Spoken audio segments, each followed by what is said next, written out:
ओम शांति। 6 फरवरी 1969। बाबा के अव्यक्त महावाक्य हैं, महिमा सुनना छोड़ो, महान बनो। बाबा ने पूछा, सभी याद की यात्रा में बैठे हो? पढ़ाई का सार तो समझ आ गया। उस सार को जीवन में ला करके दुनिया को ये राज सुनाना है। रचयिता और रचना की नॉलेज को तो समझ गए हो। सुना तो बहुत है, लेकिन अब जो सुना है वो स्वरूप बन करके सबको दिखाना है। कैसे दिखाएंगे? आपकी हर चलन से बाप और दादा के चरित्र नज़र आए। आपकी आँखों में उस बाप को देखें और आपकी वाणी से उसकी नॉलेज को सुने। हर चलन में हर चरित्र समाया हुआ होना चाहिए। सिर्फ बाप के चरित्र नहीं, लेकिन बाबा के चरित्र देख बच्चे भी चरित्रवान बन जाएं। आपके चित्र में उसी अलौकिक चित्र को देखें।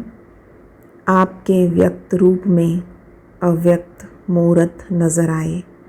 ऐसा पुरुषार्थ करके जो बाप दादा ने मेहनत की है उसका फल स्वरूप दिखाना है।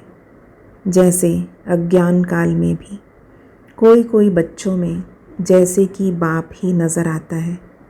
उनके बोल चाल से अनुभव होता है कि जैसे कि बाप है। इसी रीति से जो अनन्य बच्चे हैं, उन एक एक बच्चे द्वारा बाप के गुण प्रत्यक्ष होने चाहिए और होंगे। कैसे होंगे? उसका मुख्य प्रयत्न क्या है? मुख्य बात यही है जो साकार रूप से भी सुनाई कि याद की यात्रा अव्यक्त स्थिति में स्थित होकर हर कर्म करना। अब तो बच्चों को बहुत सामना करना है, लेकिन समर्थ साथ है, इसलिए कोई मुश्किल नहीं है। सिर्फ एक बात सभी को ध्यान में रखनी है कि सामना करने के लिए बीच में रुकावट भी आएगी। सामना करने में रुकावट कौन सी है? बाबा ने कहा, कामना। मेरा नाम हो, मैं ऐसा हूँ, मेरे से राय क्यों नहीं ली, मेरा मूल्य क्यों नहीं रखा। ये अनेक प्रकार की कामनाएं सामना करने में विघ्न रूप आएगी। ये याद रखना, हमको कोई कामना नहीं करनी, सामना करना है। अगर कोई कामना की तो सामना नहीं कर सकेंगे।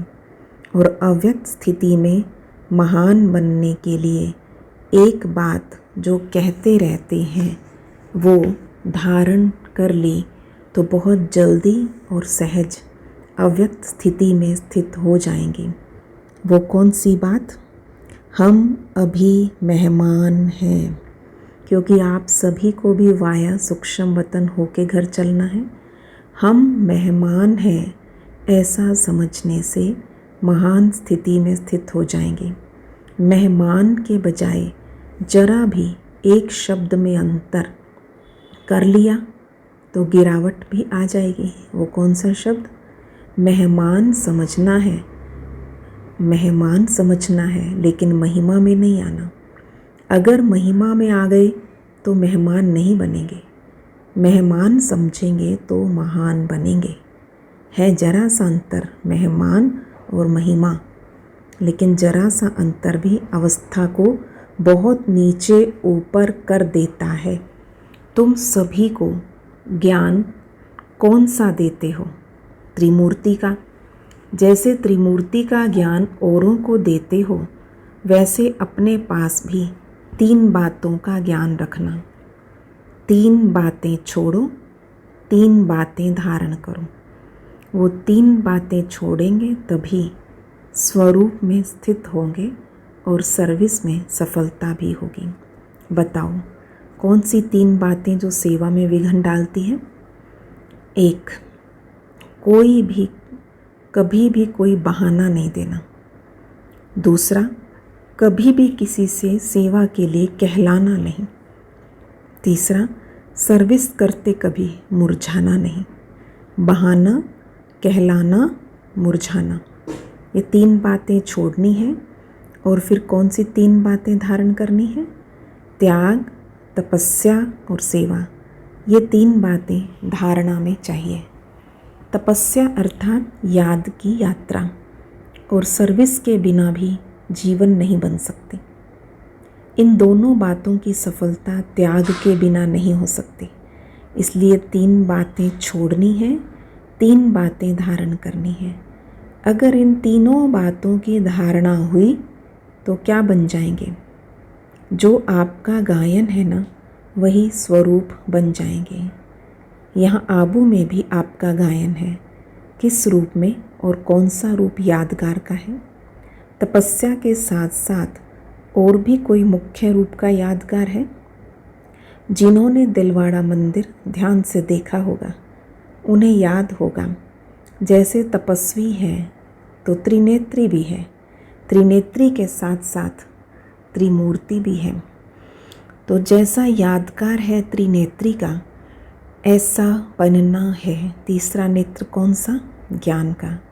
ज्ञान का तीसरा नेत्र ही यादगार के रूप में दिखाया है। तपस्वी और त्रिनेत्री। तीसरा नेत्र कायम होगा तभी तपस्वी बन सकेंगे। अगर ज्ञान का नेत्र गायब हो जाता है तो तपस्या भी नहीं रह सकती। इसलिए अब त्रिमूर्ति शब्द को भी याद करके धारणा में चलेंगे तो वो बन जाएंगे। जो शक्तियों का गायन है, जो प्रभाव है वो देखने में आएगा। अभी गुप्त है। अभी तक शक्तियाँ गुप्त क्यों हैं? क्योंकि अभी तक अपने स्वमान, अपनी सर्विस और अपनी श्रेष्ठता अपने से ही गुप्त है। अपने से ही गुप्त होने के कारण सृष्टि में भी गुप्त है। तो जब अपने में प्रत्यक्षता आएगी तभी सृष्टि में भी प्रत्यक्षता होगी। अभी शिवरात्रि का जो पर्व आ रहा है उसको और धूमधाम से मनाना, बड़े उमंग उल्लास से परिचय देना, क्योंकि बाप के परिचय में बच्चों का परिचय आ जाता है। बच्चे बाप का परिचय देंगे तो बाप फिर अव्यक्त में बच्चों का परिचय, बच्चों का साक्षात्कार आत्माओं को कराते रहेंगे। तो इस शिवरात्रि पर कुछ नवीनता करके दिखानी है। क्या नवीनता करेंगे? अब तक जो भाषण किए वो यथा योग यथा शक्ति तो करते रहते हो, लेकिन अब खास शक्ति रूप से भाषण करने हैं। शक्ति रूप का भाषण क्या होता है? ललकार करना। क्या ललकार करेंगे? और ही जोर शोर से समय की पहचान दो, उन्हों को बार बार सुनाओ। ये बाप का कर्तव्य, अब जास्ती समय नहीं है। कुछ तो हाथ से गंवा दिया, लेकिन जो कुछ थोड़ा समय रहा है उसको गंवाना दो। ऐसे फोर्स से समय की पहचान दो, जैसे आजकल साइंस वाले ऐसे ऐसे बॉम्ब्स बना रहे हैं जो अपने स्थान पर बैठे हुए भी जहाँ बॉम्ब लगाना होगा वहाँ निशाना दूर बैठे भी कर सकते हैं। तो साइंस की शक्ति से तो श्रेष्ठ साइलेंस है। जैसे वो साइंस के लोग गोले बनाते, वैसे अब शक्तियों को साइलेंस की शक्ति से गोले फेंकने हैं। शुरू शुरू में शक्तियों की ललकार ही चलती थी, अभी शुरू जैसी ललकार नहीं है। अभी विस्तार में पड़ गए हैं।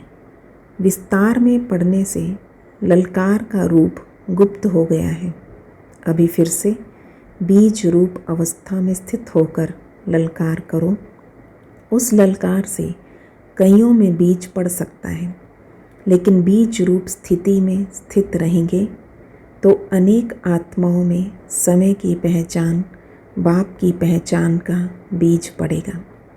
अगर बीज रूप स्थिति में स्थित ना रहे तो सिर्फ विस्तार में चले गए तो क्या होगा? ज़्यादा विस्तार से भी वैल्यू नहीं रहेगी, व्यर्थ हो जाएगा। इसलिए बीज रूप स्थिति में स्थित हो, बीज रूप की याद में स्थित हो, बीज डालो। फिर देखना ये बीज का फल कितना अच्छा और सहज निकलता है। लेकिन ये मेहनत अभी जाती है, प्रत्यक्ष फल कम। अभी मेहनत कम करो और प्रत्यक्ष फल ज़्यादा दिखाओ। स्नेह तो सभी का है, लेकिन स्नेह का स्वरूप भी कुछ दिखाना है। यूँ तो सदैव इस स्थिति में रहना चाहिए, लेकिन खास शिवरात्रि तक हर एक बच्चे को ऐसा समझना चाहिए जैसे शुरू में आप बच्चों की भट्ठी के प्रोग्राम चलते थे। इसी रीति से हर एक को समझना चाहिए शिवरात्रि तक हमको याद की यात्रा की भट्ठी में रहना है, बिल्कुल अव्यक्त स्थिति में स्थित रहना है। अपनी चेकिंग करने का ध्यान रखो, फिर इस अव्यक्त स्थिति का कितना प्रभाव निकलता है। मुश्किल नहीं है, बहुत सहज है। कारोबार में आते हुए भी भट्ठी चल सकती है। ये तो आंतरिक स्थिति है। आंतरिक स्थिति का प्रभाव जास्ती पड़ता है। सभी अमृत वेले मुलाकात करते हो? अभी तक ऐसा वायुमंडल नहीं पहुंचा है। अब तक मधुबन वालों ने भी स्नेह का सबूत नहीं दिया। चारों ओर से बहुत कम बच्चे हैं जिन्होंने स्नेह का सबूत दिया है। बाप का बच्चों से कितना स्नेह था, स्नेह का सबूत प्रैक्टिकल में कितना समय दिया? क्या दिया याद है? खास अपनी तबीयत को ना देखकर क्या सबूत दिया? साकार ब्रह्मा बाबा ने अपनी शारीरिक स्थिति को ना देखते भी कितना समय खास सर्च लाइट देते थे, कितना समय स्नेह का सबूत दिया। आप कहते थे शरीर पे इफ़ेक्ट आता है, लेकिन बाबा ने अपने शरीर को देखा ही नहीं। ये था स्नेह का सबूत। अब बच्चों को भी रिटर्न में स्नेह का सबूत देना है। जो कर्म करके दिखाया वही करना है। अमृत वेले जैसे साकार रूप में करके दिखाया वैसे ही बच्चों को करना चाहिए। चाहे कुछ भी हो जाए, अमृत वेला मिस नहीं करना। नहीं तो अब तक यही रिज़ल्ट देखी। इस बात में अपने दिल को खुश कर लेते हैं कि हम उठे और बैठे, लेकिन वो रूहाब शक्ति स्वरूप की स्मृति नहीं रहती। शक्ति रूप के बदले क्या मिक्स हो गया? सुस्ती।